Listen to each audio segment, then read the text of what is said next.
नमस्कार, मेरा नाम नरेंद्र कौर है और मैं सुरताज फाउंडेशन की फाउंडर आज फिर आपके साथ एक पीड़ा से प्रेरणा तक की कहानी में आई हूँ, जिसमें मेरे साथ जुड़े हैं रिंकू पुरी जी।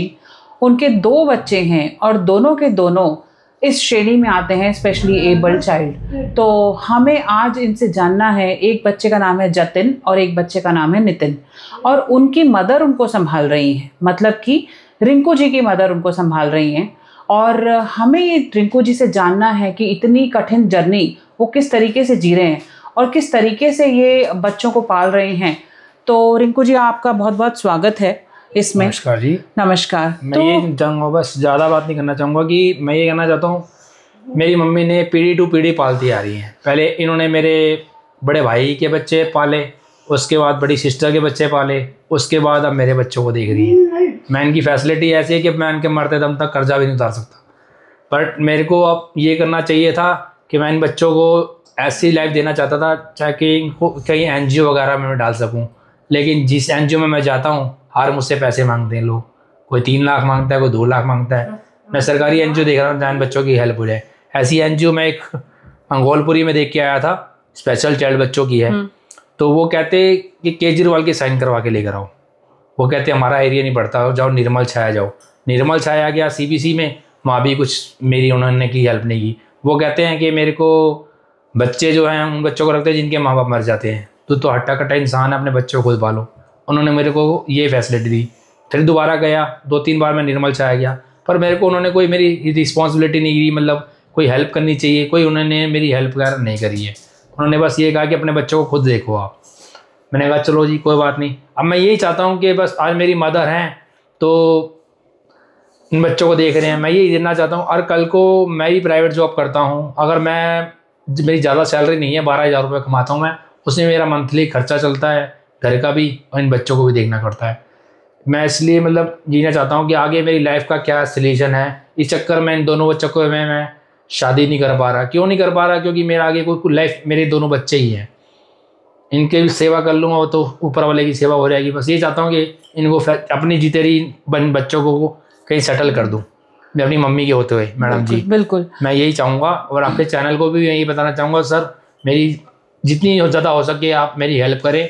मेरे को और कुछ नहीं चाहिए, पैसों से हेल्प नहीं करना चाहते, वैसे हेल्प कर दे ताकि इन बच्चों को मैं कहीं एनजीओ में डाल सकूँ, ताकि इनकी लाइफ कहीं बन जाए। आज मेरी मम्मी को एक अटैक पहले पड़ चुका है, इनको मेरी मदर को एक अटैक पहले पड़ चुका है। इनको सांस लेने में प्रॉब्लम रहती है, बीपी इनका कई बार बढ़ जाता है, कई बार इनको शुगर बढ़ जाती है, बहुत सी प्रॉब्लम है, 3-4 प्रॉब्लम मेरी मदर को है। तो मैं यही चाहूँगा, इस चैनल में मेरे को मैडम जी ने बुलाया है, मैं यही चाहूँगा कि इन बच्चों की फैसिलिटी कहीं हो जाए मेरी मदर के होते हुए, ताकि कल को मैं इनको एनजीओ में डाल के अपना ऊपर वाले का नाम लेके कहीं काम कर सकूँ लग के, और इनको महीने 10 दिन 15 दिन में मैं इनसे मिलाया करूँगा, या हफ्ते के हफ्ते कहीं मिलाया करूँगा। बस मैं यही जानना चाहता हूँ। इसलिए मैं आज के कार्यक्रम में मैडम से ये बात कहना चाहता हूँ कि अगर कोई हेल्प हो सकती है ऐसी एनजीओ की तो प्लीज़ मुझे बताएं। मैं एनजीओ स्पेशल चाइल्ड हरिनगर में स्कूल है, वहाँ डाल रहा हूँ। मुझे वहाँ पे कोई फैसिलिटी नहीं मिल रही, पिछले 2 साल से जा रहे हैं। 1500 रुपये महीना फीस जाती है इनकी, चलो मैं वो भी दे रहा हूँ, बट मेरे को फिजिकली इन बच्चों को कोई चीज़ नज़र नहीं आ रही है। एक होता है ना स्कूल में डालने के बाद बच्चों को कुछ सिखाया जाता है, पर मेरे को इनके अंदर कोई भी थीम या कुछ ऐसा चीज़ नज़र नहीं आ रहा कि इनके अंदर कुछ चेंजिंग आई हो। उल्टा मेरे दोनों बच्चे ही, और मतलब बड़े वाला है थोड़ा सा ढीठपन करता है, छोटे वाला पॉटी बाथरूम कई बार बीच में कर देता है। तो मैं ये चाहता हूँ कि ऐसे बच्चों की लाइफ, ऊपर वाला कहते हैं कि इनकी लाइफ कम होती है, अभी मेरे को नहीं पता कम है ज़्यादा है, जीना मरना मैं तो भगवान नहीं हूँ, ऊपर वाले को पता है। मैं यही जानना चाहता हूँ कि मेरी मदर के होते होते मैं इन बच्चों को कोई एनजीओ में डाल दूँ, ताकि गवर्नमेंट मेरी थोड़ी हेल्प करे, मेरी मदद करे। मेरी पैसों से हेल्प नहीं होनी चाहिए, ऊपर वाले की कृपा है। बस ये कि बस इन बच्चों को मैं अपने मदर के होते होते किसी एनजीओ की संस्था में डालना चाहता हूँ, ताकि इनकी कई फैसिलिटी, इनकी कई लाइफ बन जाए, ताकि अपने लायक हो जाएं। और मैं बस आप लोगों से यही निवेदन करना चाहूँगा, हाथ जोड़ के निवेदन करना चाहूँगा, प्लीज़ मेरी वो हेल्प करें। इस वीडियो को ज़्यादा से ज़्यादा शेयर करें और आगे भी ग्रुप में भेजें ताकि मेरी हेल्प हो सके। मेरा नाम रिंकू पुरी है, मैं उत्तम नगर अस्पताल बिहार में रहता हूँ। ठीक है जी। बाकी मैडम के ऊपर मैंने छोड़ रखा है, जैसे इनको आप लोगों को ठीक लगे, मेरी वीडियो अच्छी लगे तो आप आगे से आगे ज़्यादा आप शेयर करें, ताकि मेरी इन बच्चों की हेल्प हो सके। मैं जाते जाते अपने मम्मी के जीते रही इन दोनों बच्चों को एनजीओ में डालना चाहता हूँ। ताकि मेरी मदर को भी कल को कुछ हो जाए तो इनकी आत्मा को भी शांति रहे कि मेरे पोतरे मेरे ठीक है। मेरे मदर मेरे से ज़्यादा मेरे बच्चों से प्यार करती है, क्योंकि मेरी मदर की जान बसी हुई है। मैंने मदर को अपनी कुछ सुख नहीं दिया जीते जी, कोई भी सुख नहीं दिया। इन्होंने पीढ़ी टू पीढ़ी पाल दी हमारी। पहले सिस्टर के बच्चे देखे, फिर उसके बाद बड़े भाई के बच्चे देखे। मेरा बड़ा भाई भी है, मेरे साथ रहता है, उसकी भी 3 बेटियां थी, पर वो ड्रिंक वगैरह ज़्यादा करता था, तो इस चक्कर में वो उसकी वाइफ ने उसको छोड़ दिया। तो अब ये वो भाई भी को भी कहाँ छोड़ सकता हूँ। 3 भाई थे, 2 पहले, एक भाई पहले ख़त्म हो गया। एक भाई साथ रहता है, थोड़ा ड्रिंक वगैरह नशे करता है, पर साथ रहता है, लेकिन वो हेल्प नहीं करता। अपनी लाइफ जीत रहा है वो जैसे तैसे करके। मैं इन सोचता हूँ इन बच्चों की लाइफ कहीं बन जाए। तो मैं आप लोगों से यही निवेदन करना चाहूँगा कि आप लोग मेरी हेल्प करें, ताकि इन बच्चों को NGO में मैं कहीं डाल सकूं अपनी मदर की होते हुए, ताकि मेरे को भी यहाँ लगे कि हाँ मैं ढंग से अपने बच्चों को देखने, वो लाइफ जो मैं उनको टाइम नहीं दे पाता हूँ ना, वो मैं इनको नहीं दे पाता। क्योंकि सुबह भी मैं 10 बजे आता हूँ, रात को 10 बजे आता हूँ, वो टाइम मैं इनको नहीं दे पाता जो मेरे को देना चाहिए। पर जितनी मेरी कोशिश होती है मैं कर रहा हूँ इन बच्चों के साथ। बाप बन के भी पाल रहा हूँ, माँ बन के भी देख रहा हूँ, लेकिन मेरे से ज़्यादा मेरी मदर देखती हैं। आज सबसे बड़ा सवाल ये है कि क्या ऐसी कोई जगह खुली है, क्या ऐसी कोई संस्था है जो इन बच्चों का दिन रात ख्याल रख सके, जो अपने इन बच्चों को माँ बाप की तरह पाल सके, और क्या इन बच्चों की सरकार मदद कर सके? क्योंकि सरकार के पास जाने के बाद भी हमें सही उत्तर नहीं मिलता है। तो मेरी आप सभी से ये गुजारिश है कि हमें इस चीज़ का हल चाहिए। इस समाज में बहुत डिसेबिलिटी का बहुत बड़ा इशू है, बहुत सारे बच्चे स्पेशल चाइल्ड हैं, बहुत सारे बच्चे डिसेबल्ड हैं। तो सरकार क्या कर रही है, समाज क्या कर रहा है, करोड़ों लाखों करोड़ों रुपया कहाँ जा रहा है, किस तरीके से उसका यूज़ हो रहा है? तो हमें विकसित भारत बनाना है। जब 2047 का तक का मोदी जी का ये इतना बड़ा पैगाम है कि 2047 तक हमें विकसित भारत बनाना है, तो वो विकसित भारत कैसे बनेगा जब डिसेबिलिटी पे काम नहीं होगा? डिसेबिलिटी एक बहुत बड़ा सेक्टर है जहाँ पर लोग घर घर में जाके देखिए कि कितनी तकलीफ में, कितनी पीड़ा में है, और किस तरीके से 2 बच्चे अगर डिसेबल्ड हैं तो ज़िंदगी की किस तरीके से पटरी जो है नहीं रहती है ट्रैक पर। क्योंकि अगर आप ये सोचिए, एक इंसान नौकरी कैसे करेगा, एक इंसान रोटी कैसे कमाएगा अगर उसके दोनों बच्चे डिसेबल्ड हैं, और उनकी माँ अगर बूढ़ी एज है तो वो किस तरीके से पालेंगे? और क्या वो उसकी ज़िंदगी रह जाएगी? या वो घर संभाले, या वो खाना बनाए, या वो बच्चे पाले, या फिर वो नौकरी करे? तो मुझे इस चीज़ का जवाब चाहिए, क्योंकि ये चीज़ जो है आप खुद ही देख रहे होंगे कि इन दोनों बच्चों को कुछ वो बोल नहीं पाते हैं, ना वो कुछ समझ पाते हैं। उनकी कंडीशन ये है कि वो एक 14 साल का हो गया है, 11-12 साल का हो गया है। तो लाइफ तो आगे चलती जा रही है, बट सोल्यूशन तो कुछ भी नहीं निकला।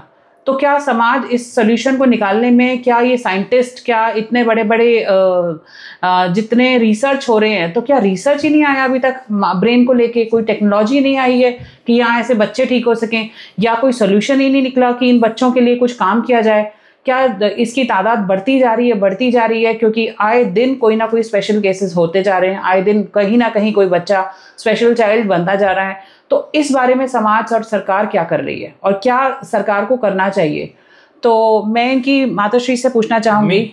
आंटी, आप मुझे बताइए कि आप इन बच्चों को कैसे आप सारा दिन रखती हैं, क्या क्या करती हैं आप? क्योंकि आपकी उम्र हो गई है, आप भी इस उम्र में आप आंटी बहुत कुछ कर रही हैं। तो कैसे 2 बड़े बड़े बच्चों को आप पालती हैं? जो गुरु जी ने सेवा दी तो करनी हिम्मत है आंटी। अच्छा, गुरु जी की हिम्मत वो दे रहे हैं, हम कर रहे हैं, कौन करने वाला, वो करने वाला, कराने वाला वो नहीं है, कुछ नहीं। ऐसे बच्चे प्यार के बहुत भूखे होते हैं, प्यार मांगते हैं, और प्यार ही इनको समझ में आता है, प्यार से। क्योंकि इमोशंस जो है ना, वो इमोशंस से ही प्यार में वो आते हैं। उनको प्यार से कंट्रोल करना पड़ता है, प्यार से करते हैं तो ये समझ जाते हैं आपकी बात आंटी? हाँ जी, हाँ समझ जाते हैं। तो वो फिर आप इनको खाना वाना देते हो तो खाते हैं, खुद खा लेते हैं, अपने आप खाते हैं? और फिर ये जो है बड़ा वाला कुछ बोलता है, समझता है, पढ़ता है, कुछ बोलता है? इससे गंदी सुना है, गंदी सुना है, 10 तक सुना देती है। अच्छा, छोटा वाला। अच्छा, और बड़ा वाला? बड़ा को शर्म आती है, वो सुना देगा, बोलता है वो। अच्छा, बोलता है बट इतना नहीं बोल पाता है, इतनी कैपेसिटी नहीं दे पाता है। मैं यही आप दर्शकों को कहना चाहूँगा कि मैं इन बच्चों के चक्कर में काफ़ी जगह से नौकरी जॉब छोड़ चुका हूँ, क्योंकि जहाँ भी मैं काम करने के लिए जाता हूँ, कभी मैं टाइमिंग से लेट हो जाता हूँ, कभी मैं शॉप का वो जो टाइम होता है 10 बजे का, कभी तो सर कहते हैं 10 बजे आप पहुँचो, मैं इन बच्चों के चक्कर में 10:30 ही पहुँच जाता हूँ। जो ये चक्कर मेरी कई जगह से जॉब छूट चुकी है, काफ़ी जगह से हद तक छूट चुकी है। मैं पिछले 5 साल से इतना परेशान हो चुका हूँ कि मैं आपको दर्शकों नहीं बता सकता चाहकर भी। बस मैंने गुरुजी का नाम लिया हुआ छतरपुर वाले, मैं उनको काफ़ी तरीके से मानता हूँ। मेरे को उनके साथ 14 साल हुए गुरुजी के साथ जुड़े हुए। उनकी रहमो कर्मों से मैं पल बोल रहा हूँ। उनको एक चीज़ कहता हूँ तो 10 कदम मेरे गुरुजी मेरे साथ चलते हैं। तो मैं यही कहना चाहूँगा दर्शकों, इन बच्चों को कहीं हेल्प करो ताकि इन बच्चों को कहीं मैं संस्था वगैरह में अप्रोच कर पाऊँ, ताकि इनकी लाइफ कहीं आगे सेटल हो पाए। Let's see. तो आप के साथ बहुत ज़्यादा दिक्कत है क्योंकि 2 बच्चे और ऊपर से आप कमाने वाले एक। हाँ जी। और फिर उसमें बहुत मुश्किल होती है कि अगर ज़िंदगी में इतना बड़ा पड़ाव हो और उसके बावजूद भी कोई सोल्यूशन ना मिल रहा हो, तो इतने सालों से आप करते जा रहे हो, तो कभी ऐसा नहीं लगता निराश हो जाते हैं बिल्कुल ज़िंदगी में कि एकदम? बस मैं ये एकदम ऐसा हो जाता हूँ कि कई बार सोचता हूँ कि सुसाइड कर लूँ। कई बार उल्टे सीधे मन में ख्यालात आते हैं कि क्या इन बच्चों की लाइफ है, क्या ऊपर वाले ने मेरी किस्मत लिखी है। तो मैं यही चीज़ चाहता हूँ। मेरी मदर भी कई बार परेशान हो जाते हैं।